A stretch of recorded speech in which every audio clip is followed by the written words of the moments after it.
I have such an awful cold right now, so I'm sorry if my voice is more nasally and more annoying than it usually is. But anyway, hello, welcome back to my channel. If you're new here, hello, and if you're not new here, hello again. Now, like lots of people my age, okay, we didn't grow up with iPads or tablets or iPods or Cocomelon. No, we grew up with Freeview Kids channels or Sky Kids channels if you were lucky. This video is going to be aimed more at British kids TV shows because those were what I grew up watching and I have fond memories of, and some were pretty interesting to say the least, as well as traumatizing. We have the classics, okay, such as Charlie and Lola, such as Peppa Pig and Thomas the Tank Engine, all of which are still around today, and Peppa Pig in particular is still one of the gods of the TV kids channels to this day. What about the more obscure kids TV shows that would air for maybe like a few years and only have a few episodes and then completely drop off the face of the earth, and you're left wondering, did I dream that, or was that a genuine TV show? The TV shows that possibly only a niche community of people will remember, and some of them, looking back now, were absolutely horrifying, and as we're going to find out later in this video, I have had vivid nightmares about these shows before. So today I thought we could sit back, relax and reminisce about some creepy British kids 2000s TV shows, because why not? I'll quit yapping and let's just get straight into it. Now, in the UK, especially in like the 2000s, so I was born in 2002 to be specific, the most common channels for children to watch that were like on Freeview that you didn't have to pay for were like CBeebies, CBBC and CITV. I myself grew up on CBeebies as well as Playhouse Disney because I had Sky growing up, so take that, Rishi Sunak. We actually had to get rid of it when I was like 12 because we could no longer afford it. But today we're going to focus more on CBeebies because I feel like that's primarily a British TV channel. Playhouse Disney was also American. So let's talk a little bit about the background of CBeebies, okay? So CBeebies was a British free-to-air public broadcast children's television channel owned and operated by the BBC. The BBC is like the British Broadcasting Central, where all of it's like the mother channel to like everything else. They control everything.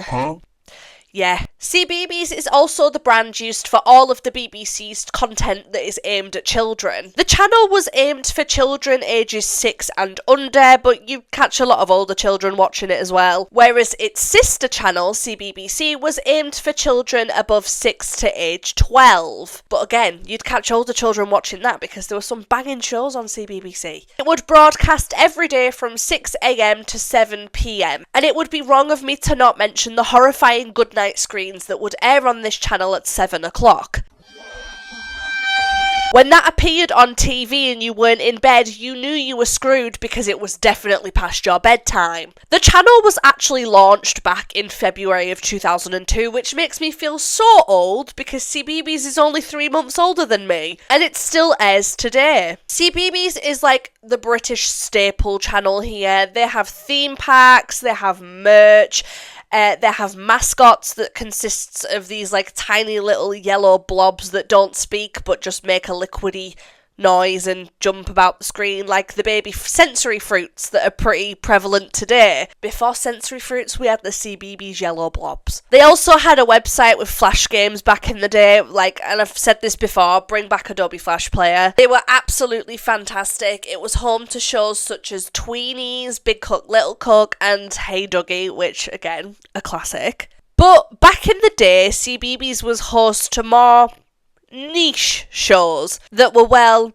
horrific. So let's take a look. So the first show that I want to talk about, I could not remember what it was called for the life of me. I had to ask my massive group chat of friends that consists of about 20 people what on earth this show was called, and I think I sounded like a schizophrenic patient trying to explain something. It was that insane. But we worked out that it was called Step Inside. Now, at first, this show seems relatively wholesome, okay? It consists of like a man that would read stories to children, and it was really sweet. It aired between February and April 2002, but they had reruns of the show all the way up until 2010. There have been actually no VHS and no DVD releases of the show, but all of the episodes have surfaced online, apart from one of them called A Bun for Barnaby. So that's a little bit of lost media for you there, British lost media. See if you can find that episode. Now, the only human character in this show is named Mr. Mopple, portrayed by a man named Chris Jarvis. Now, Chris Jarvis is, again, another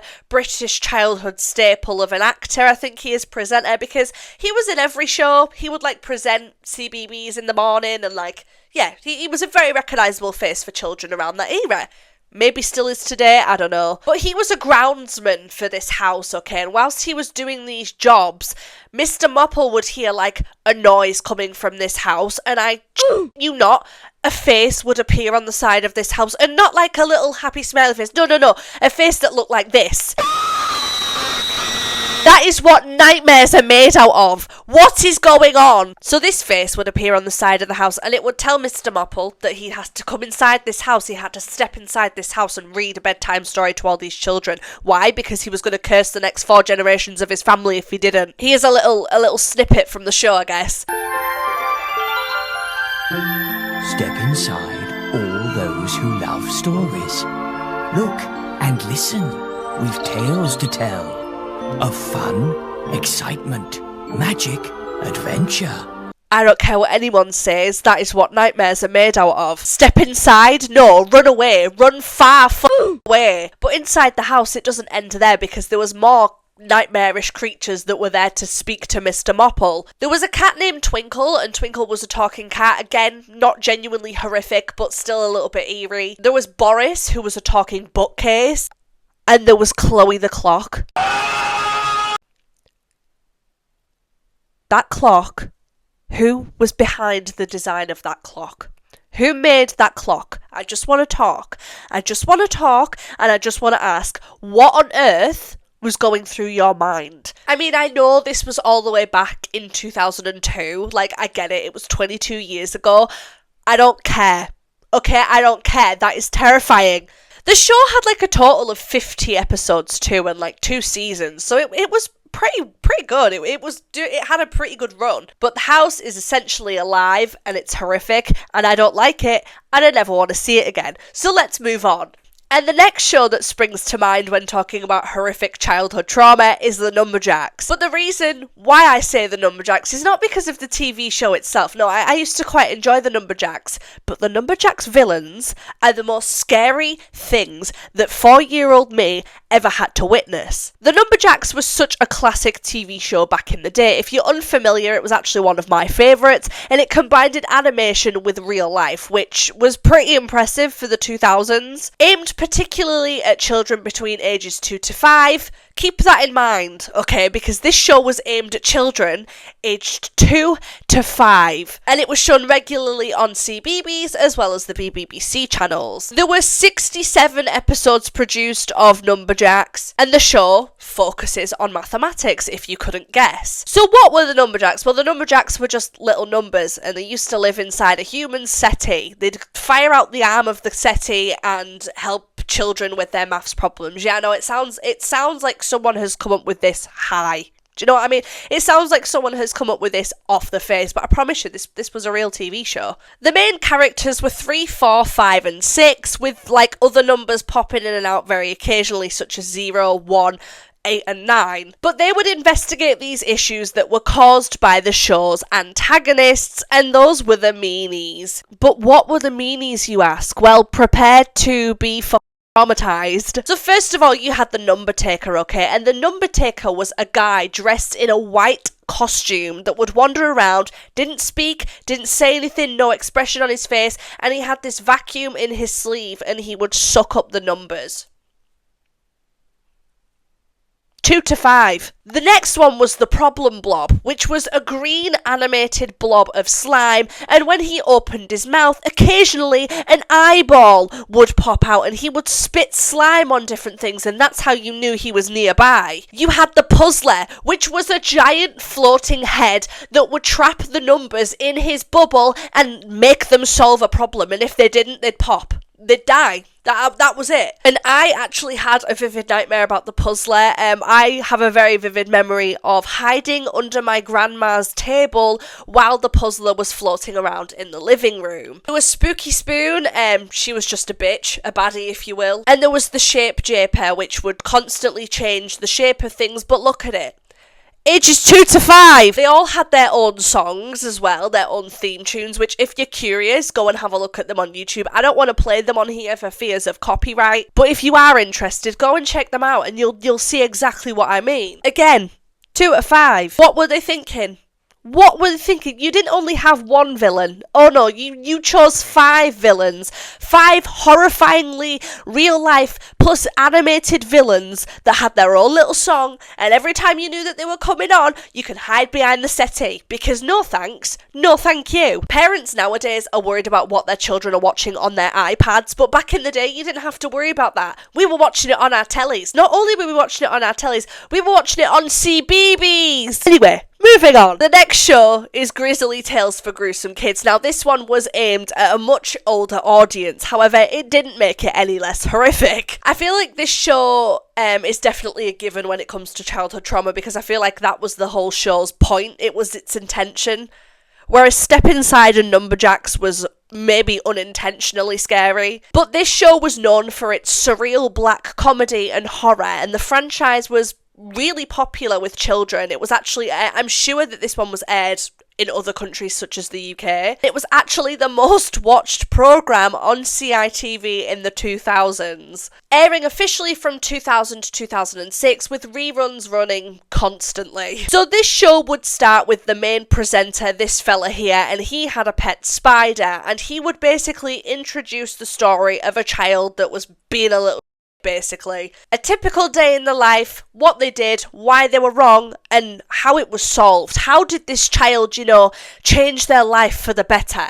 Well, the story usually ended with the main character being killed, mutilated, or involuntarily shape-shifting into something else. They would either be kidnapped by someone or something, or would suffer supernatural punishments. I'm not kidding. The children on this show were usually children that were, misbehaving. So, for example, laziness, greediness, vanity, lying, being a little shit, and they failed to be reined in by their parents or their guardians. So then these adults would bring in someone else that would be a villain, but the parents wouldn't know that they were a villain, and they'd just murder the children. The most vivid memory I have of this TV show, the episode that I remember the most that terrified me because I hated going to school, was a little girl, and she flat out refused to go to school. So what would she do? She would pretend that she was ill. She'd come up with all these clever tricks and pretend to her mum that she was poorly. So eventually the mum's had enough of it, and she calls for this doctor, right? And this doctor comes in, and do you know what they do? They lobotomise her. I am not joking. They give her a lobotomy. Now, they don't call it a lobotomy in the show. They say that she's going to have brain surgery. But after this brain surgery, she then starts acting like a robot. Hence a lobotomy. They gave a child a lobotomy on a child's TV show. And it was just fine. It was just fine. And I also remember there was a really cute little spider in this show as well that was the main guy's little pet, but the spider would always end up being squashed or harmed at the end of the episode, and it always just made me really sad. Rest in peace, little guy. You were too cute for him anyway. I mean, I don't know if Grizzly Tales still airs today, but if it doesn't, go and traumatise your kids with it. If they're misbehaving, sit them in front of the telly. Grizzly Tales for Gruesome Kids, they'll never misbehave again. Because let me tell you, I was scared to pretend that I was poorly to get a day off school after that episode. But the final show that I have for you guys today is the Boob Bars. You've heard of the Teletubbies, but what about Boob Bars? You're probably looking at me thinking, what the f*** are you talking about if you've never heard of the Boob Bars? But this is the earliest version of baby sensory videos. And this premiered on ITV all the way back on the 14th of April 2003, so this one is younger than me. The series, which had 104 episodes, was designed for preschoolers aged 3 to 6. And according to Anne Wood, the show's visuals were inspired by scientific photography of microscopic life and cell structures, because look at them. What the f*** is that? What is that? And the main characters, the Boob Bars, are actually atoms of energy. who sleep in energy charging pods. I don't care what they sleep in. Can they go in the bin, please? I don't like them, okay? I don't like them. I don't like these little demonic energy balls. I don't like them, okay? Every episode would be like these Boob Bars performing a dance routine, and it would be encouraged for the audience at home to participate. But they were just so scary with those little eyes and the heads just like shrinking in the body, and I don't like it. It was like baby yoga, I guess. Baby at home dance class. And you can watch these really bright, colourful blobs on the screen probably like demonically chant something in like subliminal messaging, but you know. It was aimed to develop spatial awareness in children, motor skills development, and puzzle solving. But these little blobs were not only little demonic creatures, they actually had names, and their names are the funniest thing ever. So get this, you had Humbar. This is Humbar. You had Zumbar, Zing Zing Zingbar, Jumbar, and Jungbar. I'm not kidding. It all seems fine, but there's just something about these little fat colourful blobs jumping around on my screen that is a little bit unnerving. The fact that they didn't talk,